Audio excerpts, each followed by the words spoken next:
आधीचे दिवस किती गोड होते ना. ते माझ्यासाठी सरप्राईज आणायचे, माझा लाड करायचे, मला इम्प्रेस करण्यासाठी सतत काही ना काही करायचे. माझ्यासाठी छोटे छोटे गिफ्ट्स आणायचे, गजरे आणायचे, फुलं आणायचे, सतत माझ्या आसपास असायचे, माझ्याशी बोलण्यासाठी काही ना काही करायचेच. पण आता काय झालंय? आता मी त्यांना आवडत नाही का? आता का आधीसारखे वागत नाही ते? का माझ्या आसपास येत नाही? का माझ्याशी बोलण्याचा बहाणा करत नाही? का मला काय हवं नको विचारत नाही? मला काय आवडतं हे विचारत नाही का? आता मी खरंच त्यांना आवडत नाही का? काही काही बदललंय का माझ्यात? हा प्रश्न पडतो ना तुम्हाला? मलाही पडतो, प्रत्येकीला पडतो.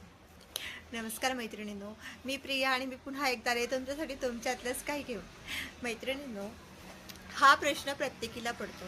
आफ्टर 2-3 इयर्स और 5 इयर्स और 10 इयर्स ऑफ मॅरेज प्रत्येक मैत्रिणीला असा प्रश्न पडतो. प्रत्येकाचं नातं बदलतं.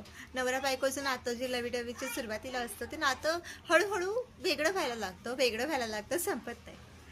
कसं असतं ना, आधी सुरुवातीला आपण एकमेकांना इम्प्रेस करण्यासाठी खूप काही केलेलं असतं आणि नंतर हळूहळू जेव्हा घरातल्या जबाबदाऱ्या आपण पार पाडत असतो, एकमेकांसोबत वागताना छोटी छोटी भांडणं होतात, छोटे छोटे गैरसमज होतात, काही ना काही होत राहतं, खटकी उडत असते. प्रत्येकाच्या नात्यामध्ये असं होतं. काही जण सिरियसली घेतात, काही जण सोडतात आणि नंतर ते व्यवस्थित होतंही. नवरा बायकोची भांडणं काही फार काळ टिकत नाही, हे प्रत्येकाला माहिती आहे. पण ते आधीसारखं जे अट्रॅक्शन असतं, ते सुरुवातीला जे लवीडवी असतं, ते सगळं सुंदर सुंदर नाही राहत, बदलतं.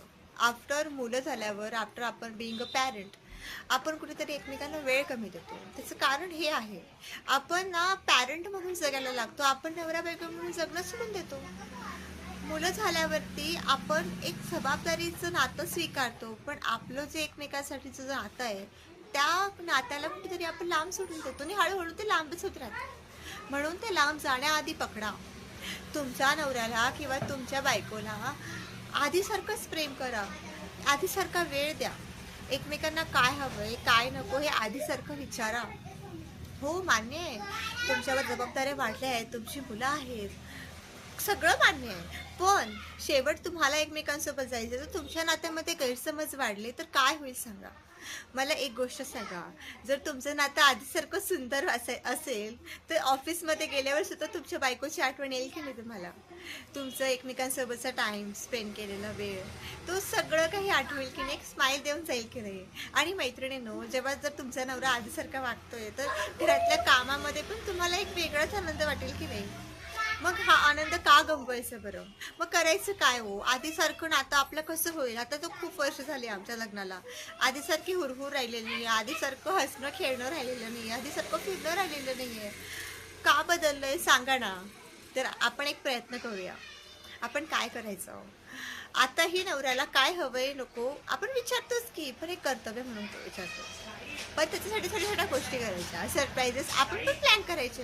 हे काम काय फक्त माणसाचंच नाही की बायकोला सरप्राईजेस देणं, गिफ्ट देणं, आपणही करू शकतो की. जितकं आपल्याला जमेल जे जमेल करायचं. त्यांना स्पेशल ट्रीटमेंट द्यायची, त्यांना सांगायचं की तुम्ही माझ्यासाठी काय आहात. त्यांनी सांगितलं ना तुम्हाला आधी, आता तुम्ही सांगा. तुम्ही सांगा की माझं तुमच्यावर किती प्रेम आहे.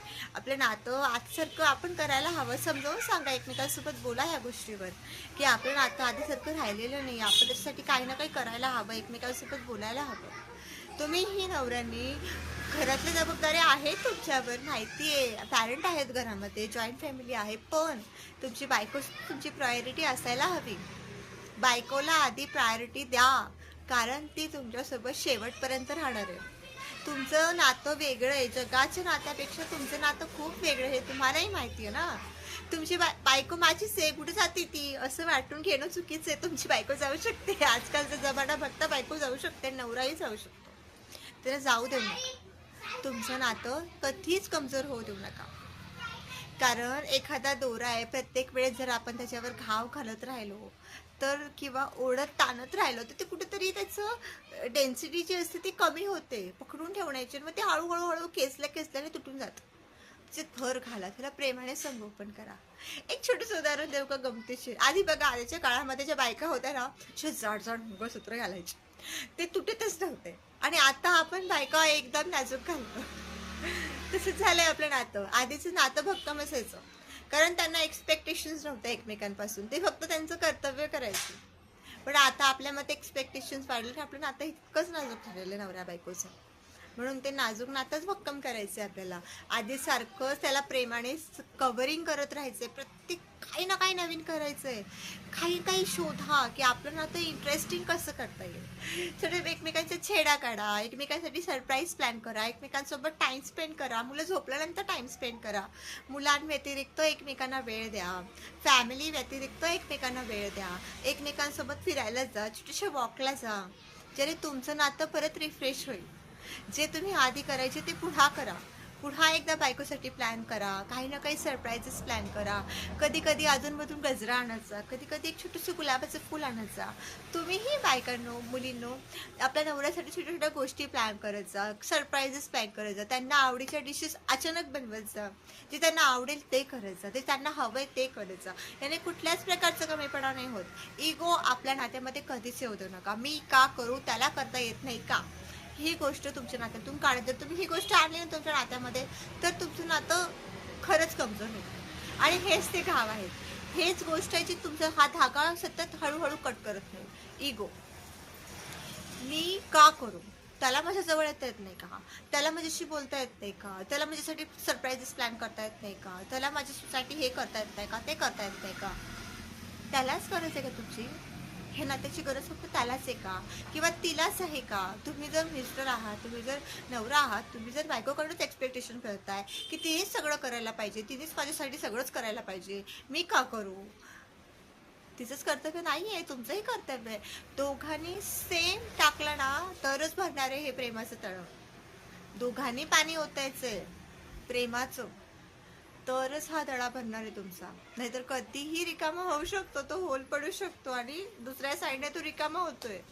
आणि एकमेकांसोबत बोलणं कमी केलं, एकमेकांसोबत शेअरिंग कमी केलं, तर कुठेतरी तुमचं नातं खरंच तुटायला लागेल आणि तुमच्या नात्यामध्ये तिसरा व्यक्ती येण्याची शक्यता सुद्धा वाढेल. म्हणून तुमच्या आयुष्यामध्ये, तुमच्या नवरा बायकोच्या नात्यामध्ये कुठलाच तिसरा व्यक्ती येऊ नये आणि तुमचं नातं सतत प्रेमाने आणि आनंदाने भरत राहण्यासाठी तुम्हाला दोघांनाही प्रयत्न करावे लागतील, दोघांनाही एफर्ट्स घ्यावे लागतील. जसे तुम्ही सुरुवातीला घेतले तसेच एकमेकांना परत इम्प्रेस करा, एकमेकांना परत कसं आवडता येईल, परत कसं प्रेमात पडता येईल ह्याच्यासाठी कॉन्सन्ट्रेट करा. याच्यासाठी प्रयत्नशील राहा. प्रत्येक वेळेस आपल्या पॅरेंटियल लाईफपासून किंवा आपल्या घरामधल्या जबाबदाऱ्यापासून थोडा वेळ एकमेकांसाठी घालवा द्या, थोडा वेळ एकमेकांसोबत घालवा, प्रयत्न करा, तरच तुमचं नातं सफळ आणि सुंदर होईल आणि म्हातारपणापर्यंत टिकेल. आणि ही गोष्ट आताच्या काळात खूप गरजेची आहे. जितकं तुम्ही एफर्ट्स घालाल नात्यामध्ये, तितकंच नातं सुंदर आणि बहरत राहील. माझे विचार पटले असेल तर नक्कीच मला सबस्क्राईब करा, लाईक, शेअर, कमेंट करायला अजिबात विसरू नका. Thank you so much for watching.